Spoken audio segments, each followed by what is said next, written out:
혹시 당신이 지금까지 믿고 있던 모든 것이 거짓이었다면 당신은 그 진실을 끝까지 마주할 수 있을까?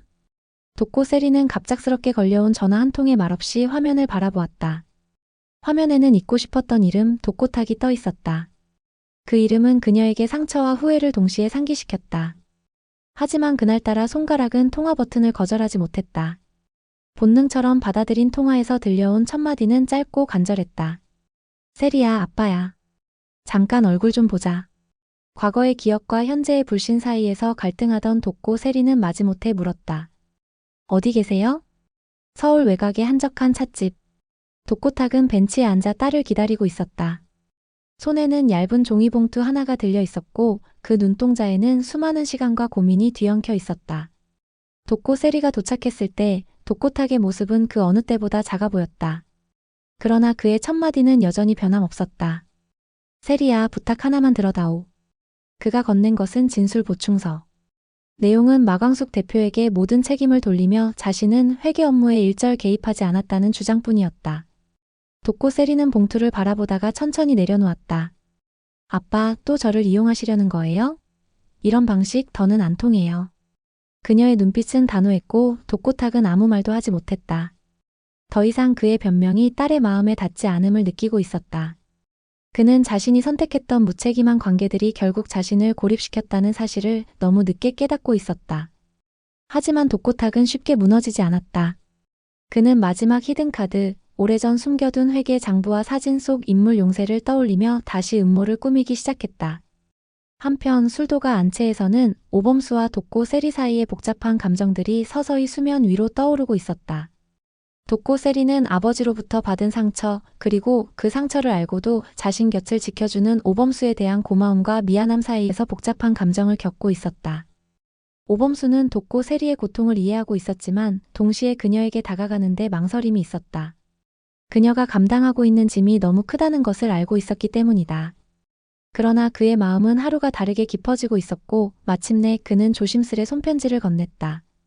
내가 사랑하는 사람은 어떤 어둠 속에서도 진실을 포기하지 않는 너야. 그날 밤 도코 세리는 수십 번 그 문장을 읽었다. 자신이 누군가에게 그렇게 단단한 믿음으로 비춰지고 있다는 사실이 낯설고도 따뜻했다. 며칠 뒤 두 사람은 우연처럼 거리에서 마주쳤다. 그날은 비가 오고 있었고 세리는 우산을 챙기지 않은 채 빗속을 걷고 있었다. 오범수가 망설임 없이 자신의 우산을 그녀에게 씌우며 다가왔다. 둘은 말없이 함께 걸었다. 빗소리만이 대화를 대신하고 있었다. 기억나요? 우리 처음 만났을 때도 이렇게 비 오는 날이었죠. 오범수의 말에 세리는 고개를 끄덕였다. 그땐 교수님이 아니라 그냥 따뜻한 사람이었어요. 지금도 그래요. 오범수는 짧게 답했다. 당신이 흔들리지 않게 서 있을 수 있다면 난 그 옆에 조용히 서 있을게요. 그날 밤 세리는 조심스럽게 손편지를 써내려갔다. 당신이 내게 다가오지 않았다면 나는 지금쯤 세상에서 가장 단단한 외로움을 껴안고 있었을 거예요. 당신은 내 바깥을 감싸주는 바람 같은 사람이에요. 무겁지 않지만 자꾸 기대게 되는. 며칠 후 도코 세리는 그 편지를 오범수에게 전했다. 오범수는 그 편지를 받은 뒤 아무 말도 하지 않았지만 그날 저녁 마광숙에게 말없이 꽃다발 하나를 건넸다. 세리를 놓치고 싶지 않아요. 그게 지금 제 대답입니다. 하지만 그런 감정이 익어가는 동안에도 현실은 점점 더 가혹해지고 있었다. 도코탁의 음모는 더욱 은밀하고 치밀해졌고 산장 아래 숨겨진 인물 용세의 행방은 여전히 미궁이었다. 동시에 도코 세리와 오범수는 각자의 가족과 진실 사이에서 다시금 선택의 갈림길에 서게 되었다. 그 무렵 도코 세리는 문득 이런 생각을 떠올렸다. 내가 지금까지 지켜오려 했던 것들은 무엇이었을까? 그리고 앞으로 지켜야 할 것은 누구일까? 그녀는 다시 한번 오범수의 편지를 꺼내 읽었다. 비오는 거리에서 나눈 침묵, 따뜻한 우산 하나, 그리고 함께 걷겠다는 그 짧은 약속이 지금도 마음을 흔들고 있었다. 이야기는 아직 끝나지 않았다. 산 아래 막걸리집. 그곳에서 모든 퍼즐이 맞춰질지 아니면 또 다른 비극이 시작될지는 아무도 알 수 없었다. 그리고 그날 밤 오범수는 술도가 안 채 거실에 앉아 중얼거렸다. 세리는 지금 어디쯤일까? 용세 씨는 정말 살아있을까? 독고탁보다 먼저 찾을 수 있을까? 공주실은 오래된 사진을 손에 들고 있었다. 바랜 흑백 속 단정한 양복을 입은 남자의 얼굴이 어딘가 익숙했다. 처음엔 스치듯 지나갔다. 하지만 며칠을 두고 머릿속을 맴돌더니 문득 공주실은 무릎을 탁 쳤다. 맞다, 황 박사. 이 사람 골든 캐슬 댄스 동호회에서 봤던 그분이야. 사법시험 봤다더니 법학과 교수였던 황 박사 맞지? 이야기는 그렇게 시작되었다. 마광숙은 그 말을 듣자마자 곧장 골든 캐슬로 향했다. 공주실의 기억력은 허투루 믿을 게 아니었고 지금 이 실마리를 놓치면 두 번 다시 기회가 없을 것 같았다. 그리고 정말 마광숙은 골든 캐슬에서 사진 속 그 남자 황 박사를 마주했다. 혹시 이 사진 속 인물이 맞으신가요? 황 박사는 사진을 보는 순간 눈빛이 흔들렸다. 제가 맞습니다. 그런데 이 사진은 어디서 나왔나요? 그의 대답에 마광숙은 이미 모든 퍼즐이 맞춰진 듯한 확신을 가졌고 그 소식을 들은 박정수는 결국 오랜 침묵을 깨고 한동석과 함께 골든 캐슬로 향하게 된다. 하지만 그녀는 단순히 사진 속 인물을 확인하러 가는 것이 아니었다. 그 여정은 과거를 매듭짓기 위한 발걸음이었다. 오래전 대학 시절의 사랑. 그리고 누구에게도 말하지 못했던 비밀. 떠난 것도 지운 것도 아니었다. 그저 묻고 살았을 뿐이다. 박정수는 황 박사 앞에 섰다. 그의 머리엔 희끗한 세월이 내려앉아 있었고 박정수 역시 변한 얼굴을 숨길 수 없었다.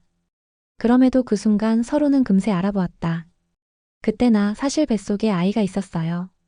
당신 없이 혼자 키우는 게 너무 두려워서 미국으로 떠났죠. 그 아이의 이름은 강민주예요. 황 박사는 말이 없었다. 침묵 속에서 그의 눈이 붉어졌다. 그러나 박정수의 고백은 거기서 끝이 아니었다.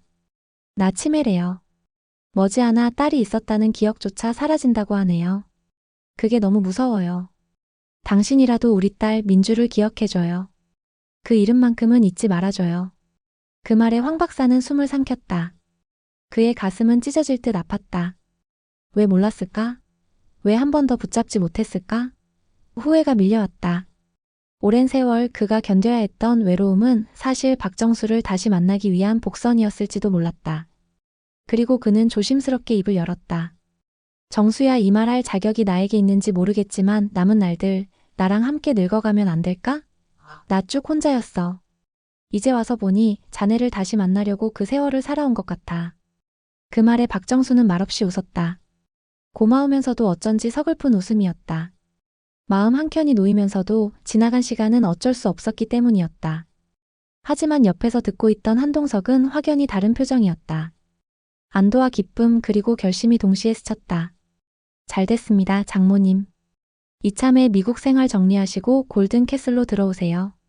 우리도 자주 찾아뵐 수 있고 결이도 봄이도 할머니 없으면 안 된다고 해요. 그 말은 박정수에게 또 다른 위안이 되었다. 그리고 결국 그녀는 미국 생활을 정리하고 한국으로 돌아오게 된다. 하지만 단순한 귀국이 아니었다. 박정수는 황 박사와 함께 늦게나마 다시 사랑을 시작하게 되었다.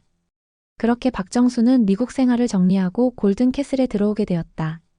낯선 듯 익숙한 한국의 거리, 옛 친구들의 안부, 그리고 황 박사의 곁에서 시작되는 새로운 일상은 어딘가 조용하고 따뜻했다. 그러나 행복이 찾아온 순간에도 정수는 자신이 점점 무너져가고 있음을 알고 있었다.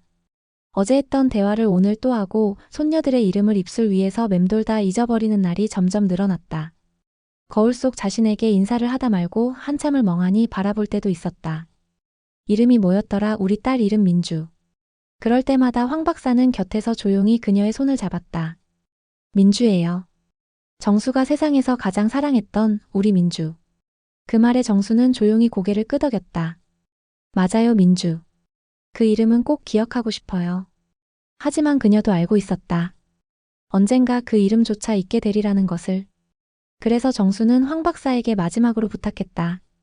내가 혹시 다 잊게 되더라도 민주를, 나를 너무 빨리 잊지 말아요. 황 박사는 말없이 고개를 끄덕였다. 그 약속은 결코 가볍지 않았다. 그가 그녀의 기억까지 대신 짊어지고 살아야 할 남은 시간의 의미였다. 그리고 그렇게 두 사람은 다시 시작된 하루를 나란히 걷기 시작했다. 시간이 얼마 남지 않았다는 걸 서로 알고 있었지만 남은 시간이 있다는 사실이 그들에게는 더 소중했다. 그날 이후 그녀가 처음으로 자신의 이름마저 잊는 순간. 그 순간이 이 이야기의 진짜 시작이 될지도 모른다. 지금까지의 이야기가 마음에 남으셨다면 그녀가 기억을 잃기 전에 꼭 전하고 싶었던 마지막 한마디. 그리고 그 말을 끝까지 지켜내려는 누군가의 마음, 그 뒷이야기가 궁금하시다면 다음 영상도 절대 놓치지 마세요. 구독과 좋아요, 그리고 알림 설정까지 잊지 마시고요. 기억보다 더 깊은 진심의 이야기, 우리는 계속됩니다.